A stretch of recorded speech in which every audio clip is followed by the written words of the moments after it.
I was hoping for a Royal Rumble here. Holy but, shit. I mean, I was ready. I just like, this is Sparta kicker right in the chest.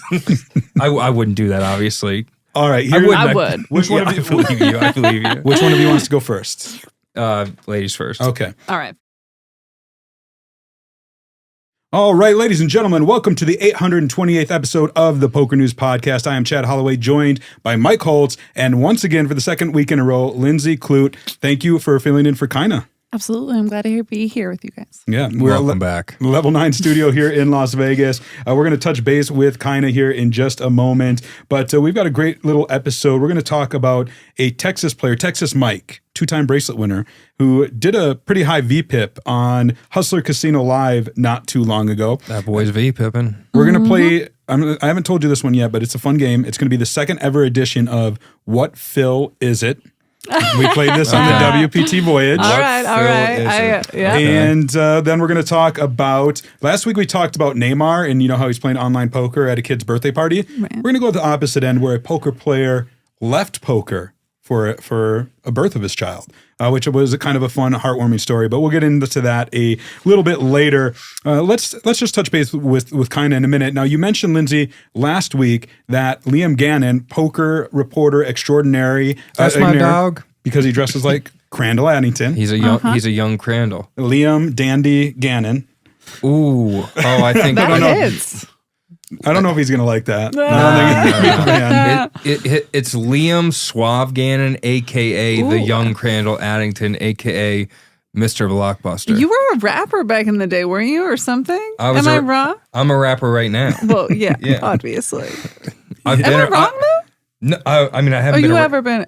No, I've never been. His good friend, Jeff Mattson. Jeff Mattson. Maybe I'm, okay. Jeff Mattson cranks the mic. No. Yeah.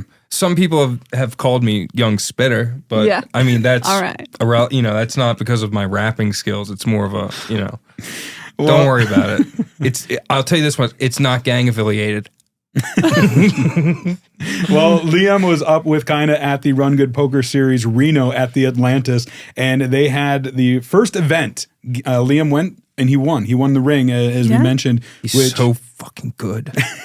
He's going to be like one of those. I mean, I was the poker reporter who had a big win and then went on to play more poker. Like Liam is going to play more poker, I'm sure. Absolutely. But I believe he's working for us, PokerNews, during the World Series of Poker, and we're happy to have him. But Kyna actually sent in a video where she caught up with Liam at the Run Good Poker Series Reno. Here's what they had to say. So also something fun we did last night was we sweat our favorite reporter, Liam, winning his Run Good ring. Yay, what event did you win, Liam? I won the 250 double green chip bounty. Awesome. And what was the best part about that?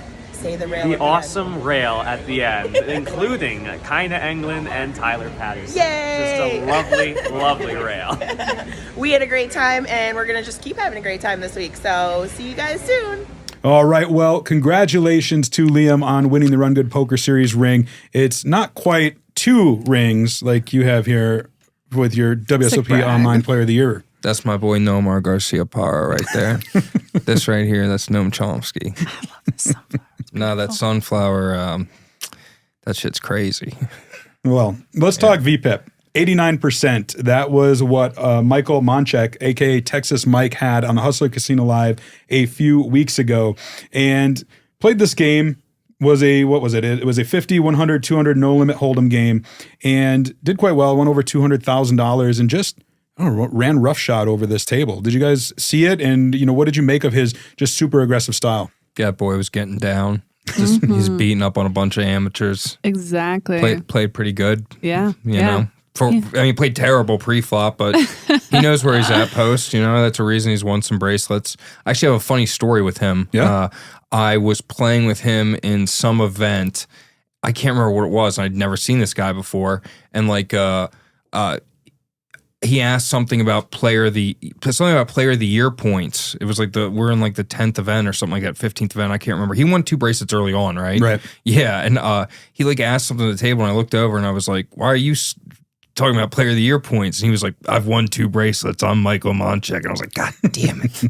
God damn it. For some reason I thought you were someone else. Like, he's the type of player that I only recognize him when he's playing because he almost always is wearing like an orange Texas Longhorns hat. Yeah, no, now I'm familiar with that. But he's that type of player. Even me with years of live reporting experience, there are certain players where I know them from for a certain look. So if they remove their hat or whatever I know them for, I will not recognize them. He just looks like another white guy.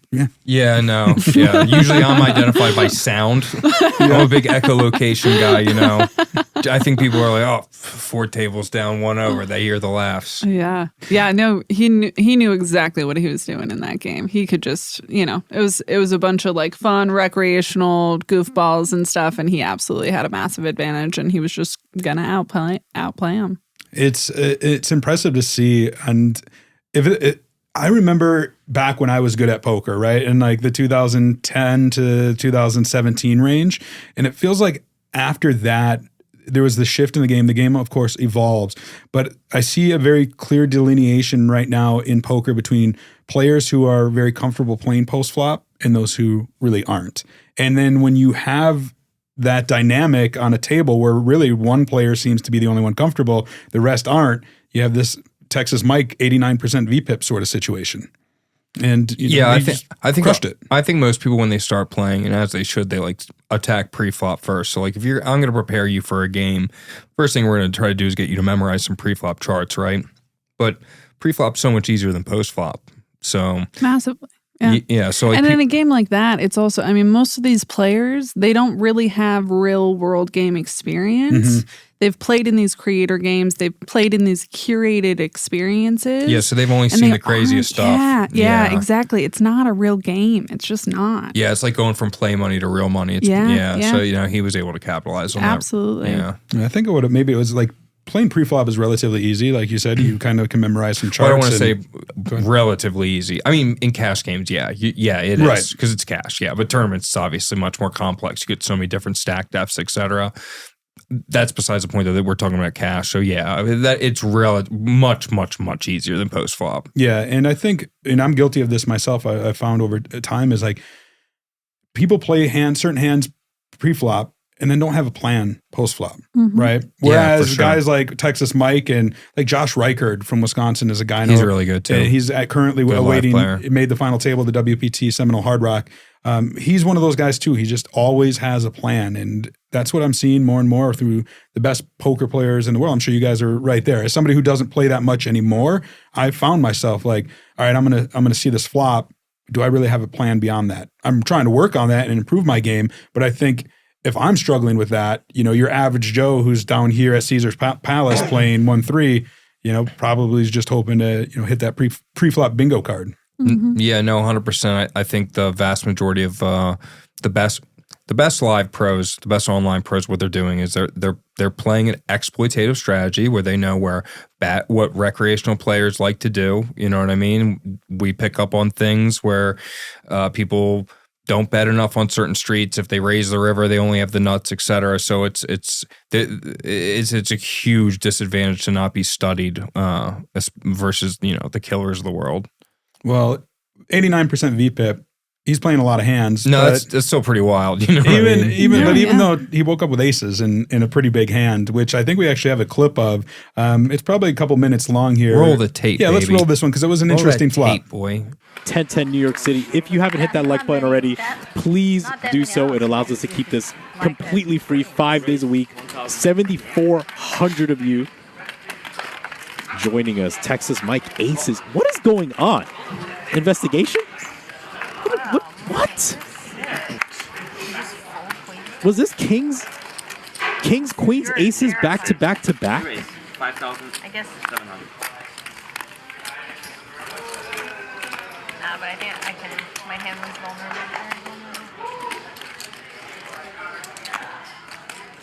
You have the hand. You raise. 14, 5. Brazil gotta be a little spiced up. Here we go. 4-bet pot. Mike, the blade. What are you smiling about? Good luck, Louise. That's up. Thank you. Oh, hello.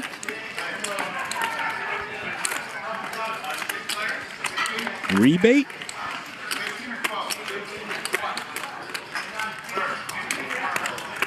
14,000. All in. Well, here we go. And the call. Whoa! That's a decent hand. Oh my God. Twice? What is going on? Once or twice? We're doing twice. Oh, God. 2 boards. Wait, who's Just let me win the second one, okay? Yeah, that's the For the. This is only because we always play together. Oh, my God. Oh, so you run twice with. No. No. You always I feel bad about the aces against kings. I'm amazed.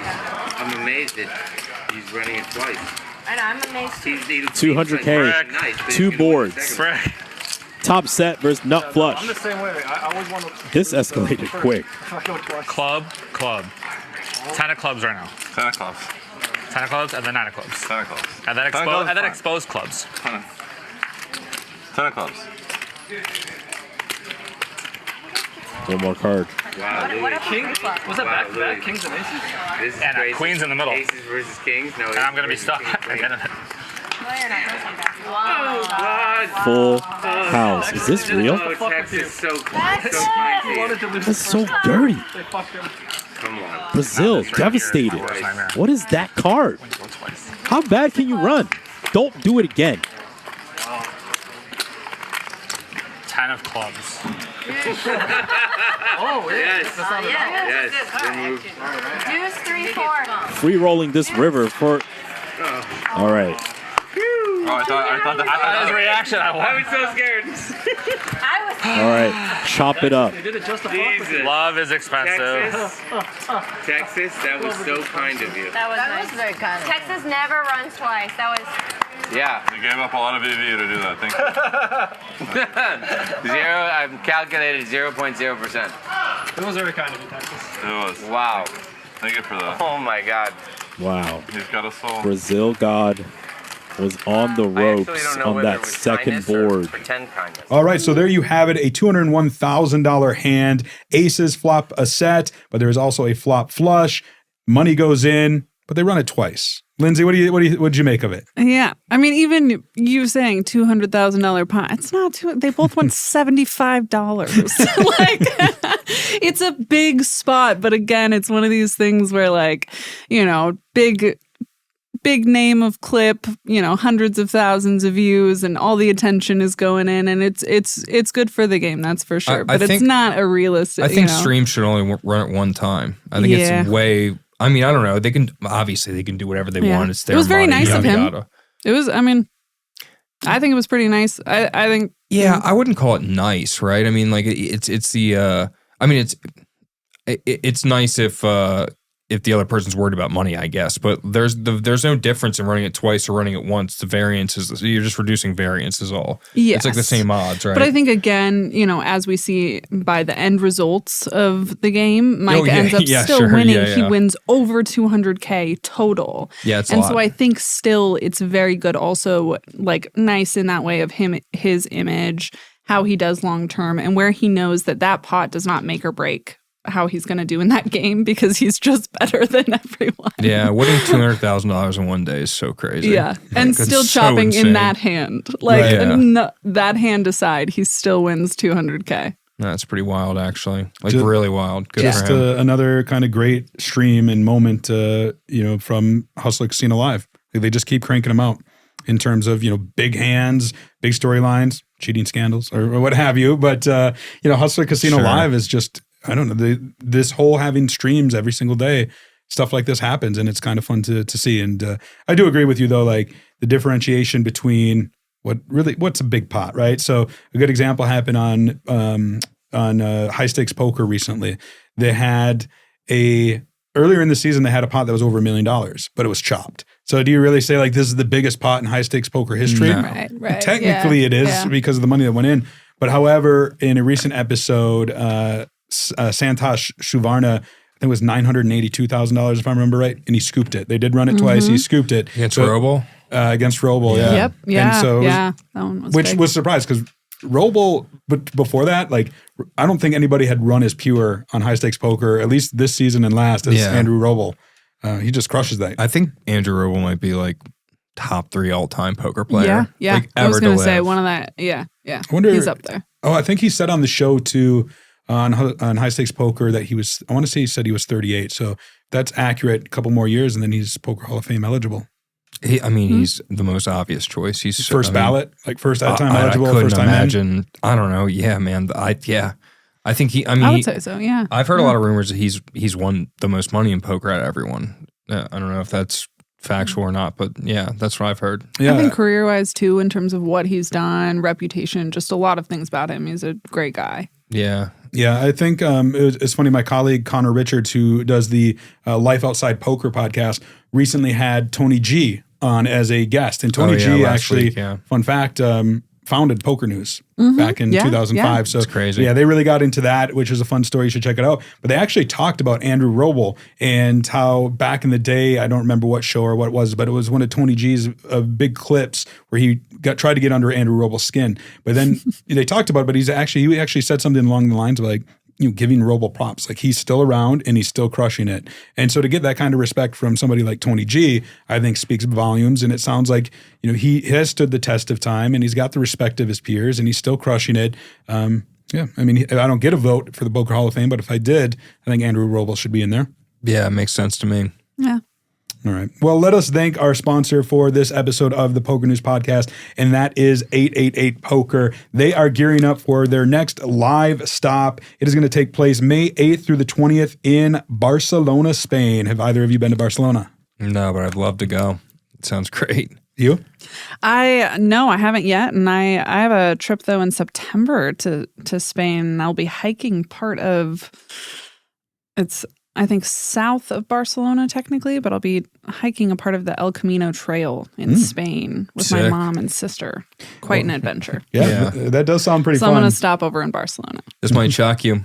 I'm not a hiker. A lot of people are saying he's a hiker. Not true. We'll get you out there. Well, 888 Live is going to be at Casino Barcelona May 8th through the 20th, and you can qualify now on 888 Poker for as little as $1. Check it out if you can. All right, let's play a fun game. This was one I introduced on the cruise when Tyler Patterson was a fill-in co-host, and we did it with 3 fills. So what fill is it is the name of the game. I watched this one. This is fun. I got some trivia questions. I think it'll be good. So I got some boards here. All right. So when I did this with Tyler, we had Phil Lock. So let me give this because you're going to set it in between you two. I love that hat. That gummy bear hat. The best. We had. I have gummy bears like that in my bag. Phil Ivey. What am I doing? You're just you can stack them on top of each other, but you're going to need them down between the two of you. Okay. And Phil Hellmuth. Those were the 3 choices that we played the game with the first time around. But since there's 2 of you and there was only Tyler, double the host, double the options. So these we don't need. Oh, you're going to need 6. them. Oh, okay. Phil Gordon is now in the mix. All right. Okay. All right. All right. Phil Galfond. That's my dog. I was like, when is Galfond going to be in here? Galfond the goat. And Philip Gruesome Ooh, is going to be in there. Gruesome. Okay. All right, so here's how this is going to work. You guys can set them down in between your chairs a little bit, what have you. I'm going to ask a question. Okay. There is going to be 5 questions here. You guys are each going to take a pick of the fills. So whoever can get there first. You can't choose the same one. Right? Whoever can get there We're first. We're going to be scrambling. Well, like seems you each get absurd. one. And whoever has the most points here at the end is going to win. So I want we're to gonna get this rip straight. these in half. I want to get this straight right now. You want us Okay. to fight. We're going to fight. There's not a better way. No fighting. Here's the better way we're going to do this. Yeah. We're going to take turns. That makes way more sense. If you get it wrong, then the other person can I steal. feel like that's much more. That makes seems more sense. Wow. I was hoping for a Royal Rumble here. Holy but, shit. I mean, I was ready. I just like this is Sparta kicker right in the chest. I wouldn't do that, obviously. All right. I would. Which one of you? I believe you. I believe you. Which one of you wants to go first? Ladies first. Okay. All right. Here's the first question of what Phil is it? Which Phil finished 4th in the 2001 World Series of Poker main event for $400,000? That would be. It's not Gruesome, not Galfond.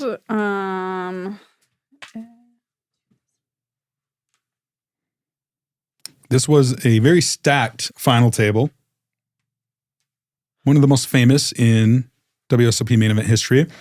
You're going to go with Phil Hellmuth. It was not Phil Hellmuth. Mike for the steal. What year was it? This was 2001, 2 years before the poker boom. This was the year, I won't say who won it. Robert Varconi won it in 2002. This is riveting on the audio version, especially as Mike riffles through. Riffles. Fudge. Yeah. It's either. I need a timer. All right. I'm gonna randomize between gruesome and Gordon. I'm gonna go Gordon. It's not gruesome. Just hold it up. It's not gruesome. Gruesome wasn't in the game back then. And it was Phil Gordon. Yeah. That was as soon as that. Yeah. All right, a point. Yeah, definitely not gruesome. Mike steals that point. Now, this is your question now. Fine. All right. Now, I know, and I get to steal. which Phil finished 5th in the 2001 World Series of Poker main event for $303,000? Oh, that's actually really sick. 2 Phils at this final table. Which Phil finished in 5th place? Phil Ivey. Oh, it was not Phil Ivey. Oh my God. I knew I did. Lindsey, you want to try to steal this one? I think that I'm still right. I think it was Hellmuth. Is that what you're going to go with? Like,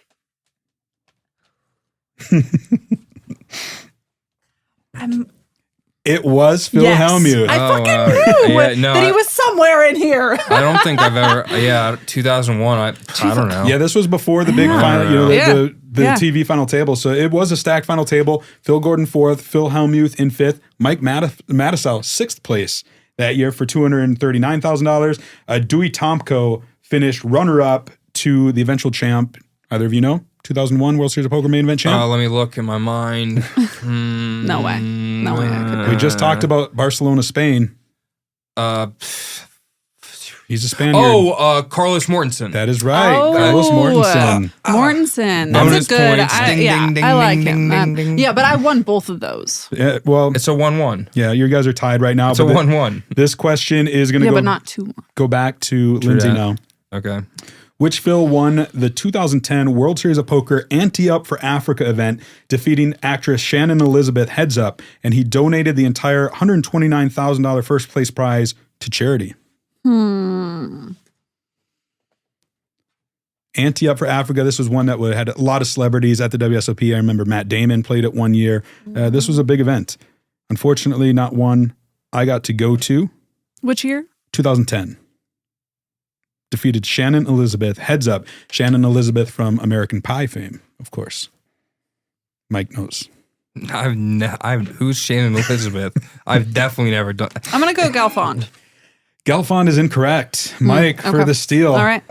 Yeah, I'm going just purely off of. I feel like this person would donate the cash. They're the gangster. Philip Locke. It was not Philip Locke. Is it gruesome? It was not gruesome. What? I pulled a little switcher. I went back to back. Well, kind of old back to back Phil Gordon's. Actually, is the Gordon one there? Because I think he's wearing an ante up for Africa.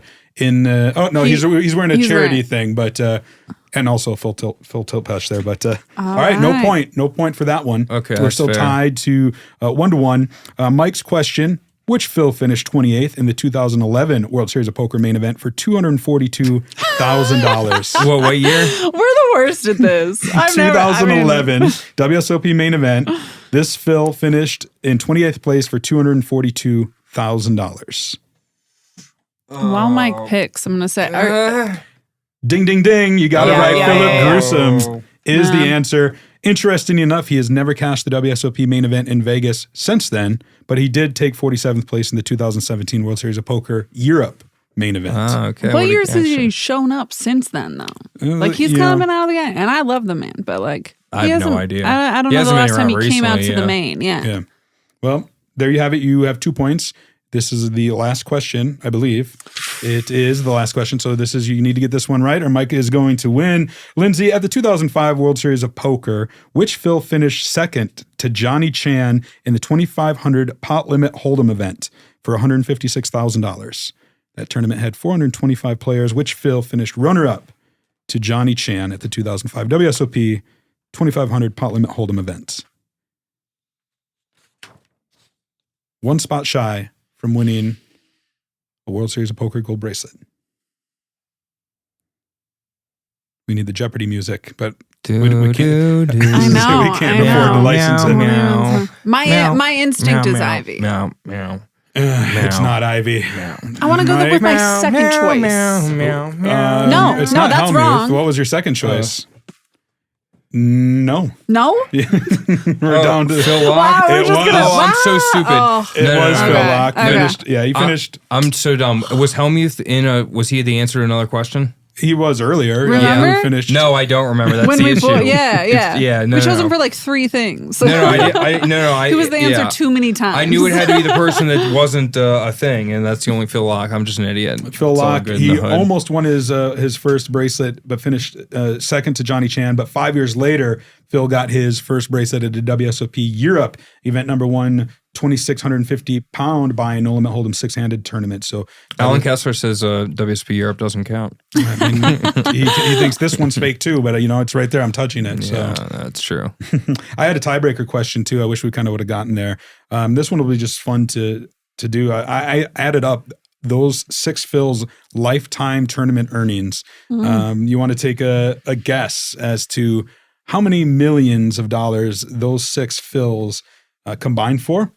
I'll give you a hint. It's less than. It's not 9 digits. It's not 9 figures. It's 8 figures. So it's not over 100 million, to put it another way. Okay. All right. I was going to go below anyway. I was Okay. going to go about 65.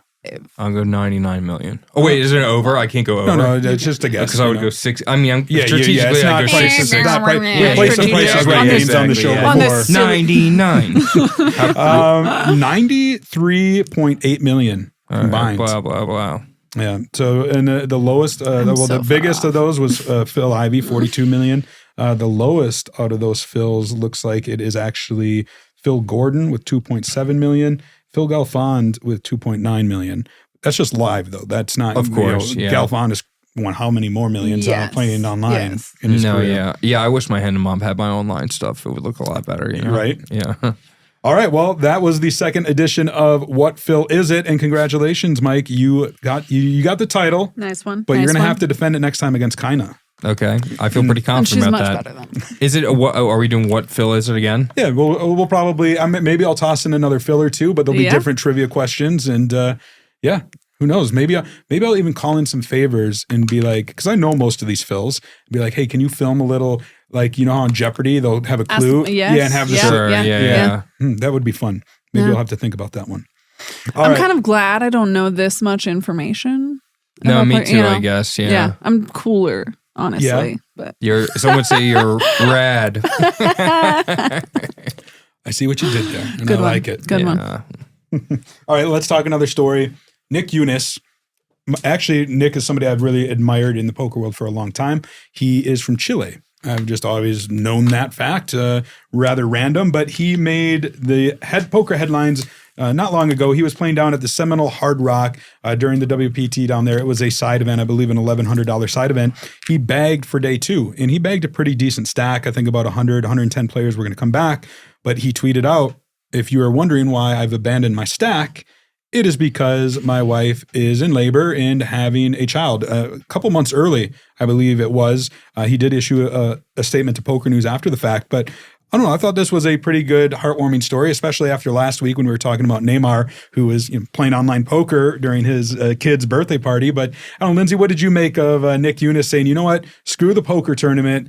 I'm going to be there for the birth of my child. Yeah. And as much as I roasted that, like, I want to be playing poker during a kid's party too, because the last place I want to be is a kid's party. I have to say that when I saw this story, I was like, that is, it is special and it is beautiful. And as a girl who just loves her father more than anything, it was very special to see. And yeah, if my wife was giving birth and I was at you a have a poker tournament, wife. I've had a wife. You've never had a wife. I've been married for 6 years. Really? It's true. Yeah. I've never met her, so I can't verify. Yeah, But I only lasted 2, so good job. Yeah. No, thank you. What were we talking about again? Yeah. If your wife was pregnant, would you just be like, "Oh, sorry, honey, no, I'm on I day would. 2 of it." Do you think it'd be acceptable if I was just like, "Hey, babe, listen, the EV of, you know what I mean? Like, no, you got to be at the, you know, and Nick's good people. He's won a lot of money in poker. I'm sure he's doing really well. And it was sudden. It was a surprise. You know, he wasn't planning to like, oh, I'm going to be at a tournament when this is a possibility. You know, it was they weren't planning for this situation. And even if it was possible, and he I'm sure he thought about this possibility beforehand. I mean, absolutely, he's a smart, good guy. I played with him a few times. We've joked around a bunch. He's good people. Very good player too. Astute guy. Yeah. I think he was planning accordingly in terms of, you know, the due date wasn't until like June. I want to say exactly. It was a few months away. Yeah, so, that's why I was saying. He's like he was. You know, he wasn't planning to be at a tournament. 100%. This is what happened. 100%. He's like, oh man, I'm going to miss WSOP. Oh, I can play in Florida. This will be great. No big deal. Yeah. And then his wife's just like, hey, bad beat. You know? Two outer. What can you do? I did just look. He's got $2.4 million in lifetime earnings. Number 1 on Chile's all-time money list, which is pretty cool. That boy's the Chilean goat. Yeah. That's what they call him, actually. Yeah. Who's number 1 on that list? He's the he's I thought you said one. second. No, he's number 1. He's numero uno. Yeah. Fabulous. Yeah. I misheard. No, that's I thought you right. said second. I actually had the opportunity. I was like, wait, who else would there be? Can you name another Chilean? No, that's poker? why I was like, who? We're gonna really piss off our Chilean. No, I can name some Chilean poker players. I got the all-time money list pulled up. There's Ricardo Lopez. Maybe he's not on the top. Oh, there he is. Or no, that's Rodrigo Perez. I was gonna say I made that name up, so you almost got it because there is a Ricardo. Let me guess, Jose Andres. I did recognize the guy who is in second, Nicholas Fierro, almost 1.8 million. So it looks like to crack the top 10 list of the Chilean all-time money list, you need $375,971. Okay, so he's a Brahma bull. He's the first Chilean. That's what I'm saying. He's actually legitimately. They call him Nicky the Chilean goat. Okay, well he is. That's clearly. what I heard. Let's go. Clearly. If not, that's what I mean on the streets. I don't, you know. Well, I am not speaking for anyone other than the streets, and that's what the street says. So, hey, congratulations to him and his wife on welcoming their child into the poker world. Yeah, let's go, my boy. I don't even know what he. Let me see if this is on his Hendon right now. Because he had a baby. Well, on the Hendon. Oh, you think he slid into that? I thought he might have slid into the money. He probably did. He had a massive stack. It doesn't look like he did though, or at least it's not updated on here. Wait, hold on. April 7th. Maybe he min cashed. No, like I don't think I'd have to look into this more, but it says April 7th, 2004, $1,100 no limit hold'em deep stack at the WPT Seminole Hard Rock Poker Showdown. First place, $34,000. Yeah. They just give him first. Congratulations, you're having a kid. Here's first place. Yeah, that actually is how it works. There's a clause in the if you sign, it's a whole thing. It's welcome to Florida. Maybe there's a legit chance that he won a side event before he abandoned the stack too. No, it seems I don't know, 100% that's what happened, right? Yeah, has to have been. Yeah. I mean, it wouldn't put it. There have been errors on Hendon Lot before, but it wasn't in the 3,500 that this happened, or no? I don't think it was in the 3,500. I don't know anything. I guess 1,500 deep stack. Who knows? Yeah. Well, it's neither here nor there. You know, the big story. They have a baby. They had a lot of 1100s in a row at the beginning. I knew that, so it's probably that. I've never set foot in Florida.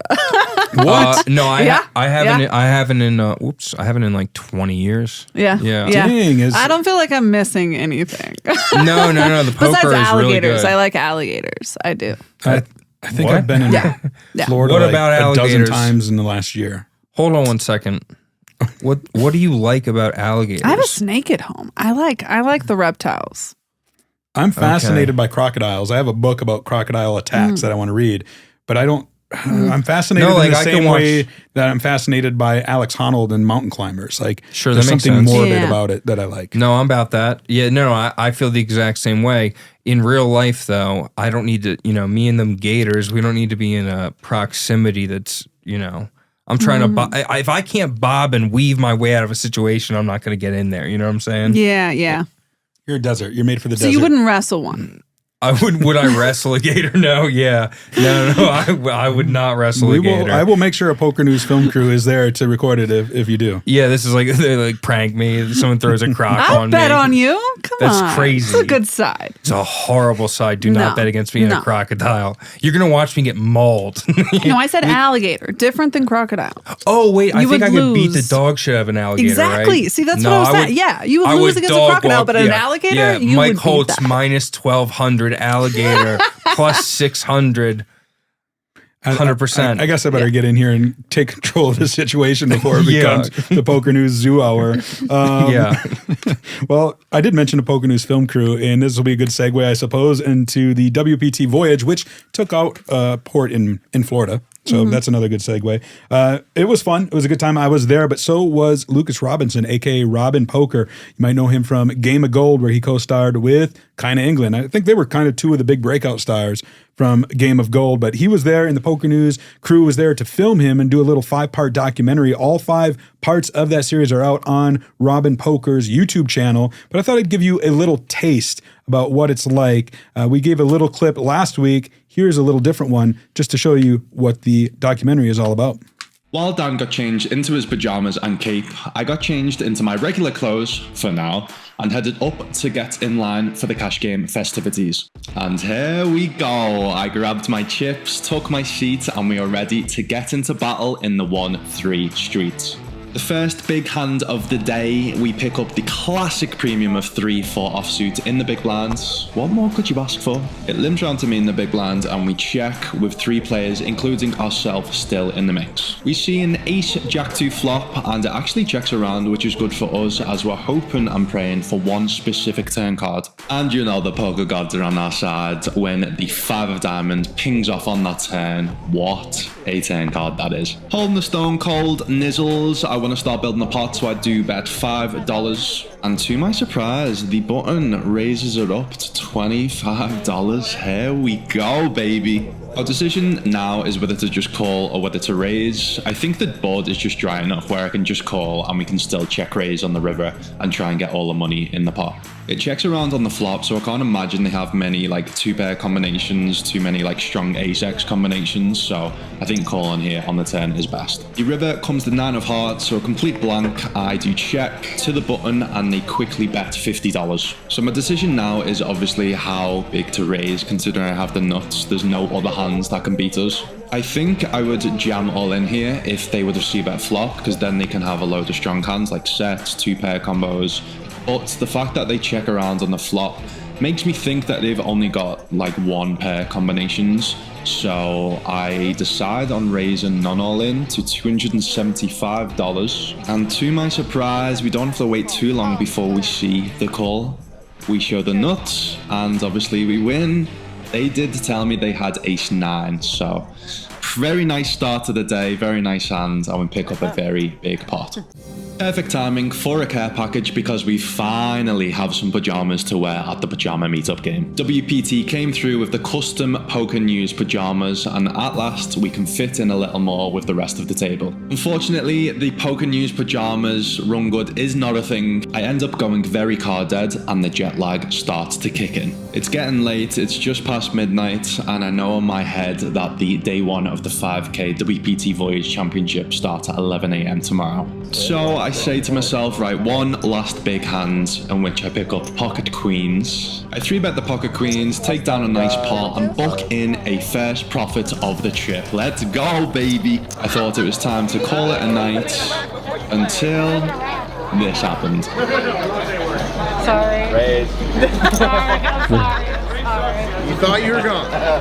If I lose all my chips now. It's my sin. I'm only playing this because happened, okay? This is a circumstantial call. All right, so there you have it, a little taste of the documentary featuring Robin Poker, Lukas Robinson. You can check it out on his YouTube channel. We'll also link to it in the show notes. I want to talk real quick about Poker News' new emojis. These are emojis that were incorporated into the live updates just in time for the 2024 World Series of Poker. They are available now at any tournament that we're at. You can go ahead and use these emojis on any hand post. So, for instance, if I double up through Mike with, my pocket deuces cracking your pocket aces and your wife doesn't like it, she can go give it the thumbs down. Or my mom will go on and give it the fire emoji or whatever it might be. There's 24 of them. We're going to continue to expand upon them, but just adding that little flavor that you might find on X or when you're texting somebody or in a WhatsApp group. I know you're Team Hot Dog, right? Do you use WhatsApp or do you use... No, we're iMessage. We're just in there, right in the middle. Hell yeah. Hell yeah. Well, WhatsApp would be too official. We're Let me ask you a question. Well, how many years in prison would you guys get if they found the group chat and read the whole thing? You think it'd be a lot, right? Good question. I'm not telling you. No, that's fair. No, I've got Don't look at my phone. Well, we need a hot dog emoji. We need a gator emoji. There are some specific poker emojis, a fish and a money bag and what have you. I'm sure we're flashing them on the screen just to give you a little taste of what they're all about if we already haven't. But check it out if you are able. All right. Well, I think that's going to do it for this episode. Lindsey, you've been a blast these last 2 episodes. I hope you had fun with Mike guys. and I. I had a blast. I did. You will always be welcome back because who knows, Kyna will maybe in a day 2 during the World Series of Poker. She or will maybe absolutely she's traveling. be in a day 2. Yeah, that girl is a crusher. You're going to be one of our go-to fill-ins. And even if Mike's gone, it would be fun to have you and Kyna here. Yeah, I don't make day 2s. So yeah. Our plan is to continue doing this, new episodes every Friday. And remember, we are available not only on video, but on audio on any podcast platform that you might use. For me, it's Apple Podcasts, but check it out wherever it might be. You can follow me on X at Chad A. Holloway. What is it for you, Mike? Mike Holtz Poker. There you go. And Lindsey is rad. Lindsey is rad. There we go. Well, thank you very much. And until next week, we'll keep a seat open for you.